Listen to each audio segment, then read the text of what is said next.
പറുദീസ മത്സ്യം നമ്മുടെ ഫാമിലെ ഏറ്റവും മിടുക്ക കുട്ടികളാണ് ഇവന്മാർ കേട്ടോ. ഫൈറ്റർ ബ്രീഡിങ്ങിന് അനുയോജ്യമായ രീതിയിൽ ബ്രീഡിങ്ങിന് ഉപയോഗിക്കുന്ന ഒരു ഐറ്റമാണ് പാരഡൈസ് ഫിഷ്. ശരിക്കും പറഞ്ഞാൽ ഫോർക്ക് ടെയിൽഡ് പാരഡൈസ് ഫിഷ് എന്നാണ് വിളിക്കുന്നത്, അല്ലെങ്കിൽ പാരഡൈസ് ഗൗരാമി എന്നും വിളിക്കുന്നു.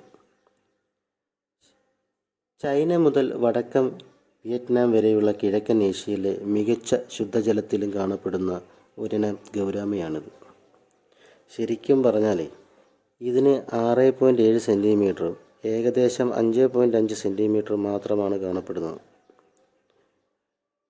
ഗോൾഡ് ഫിഷിന് ശേഷം പടിഞ്ഞാറൻ പ്രദേശത്തേക്ക് കൊണ്ടുവരുന്ന രണ്ടാമത്തെ ചൈനീസ് അലങ്കാര മത്സ്യമാണ് പാരഡൈസ്.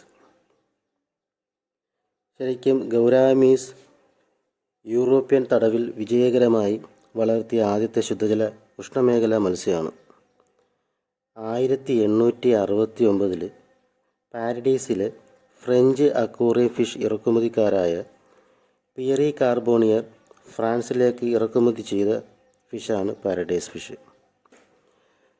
മത്സ്യം ശരിക്കും പറഞ്ഞാൽ അതിൻ്റെ കുടുംബത്തിലെ കൂടുതൽ ആക്രമണ സ്വഭാവമുള്ളതാണ്. എന്നിരുന്നാലും ഇതിൻ്റെ ബ്രീഡിങ് കണ്ടിരിക്കാൻ വളരെ രസകരമായൊരു കാര്യം കൂടിയാണ്. ചെറിയ രീതിയിൽ നമ്മുടെ ഫാമിൽ ബ്രീഡിങ് സെക്ഷനിലിട്ടിരിക്കുന്ന ഇവറ്റകൾ കുഞ്ഞുങ്ങളുമായിട്ട് നിൽക്കുന്നത് കാണാൻ ചെറിയ ഒരു സന്തോഷമുണ്ട് നമുക്ക് കേട്ടോ.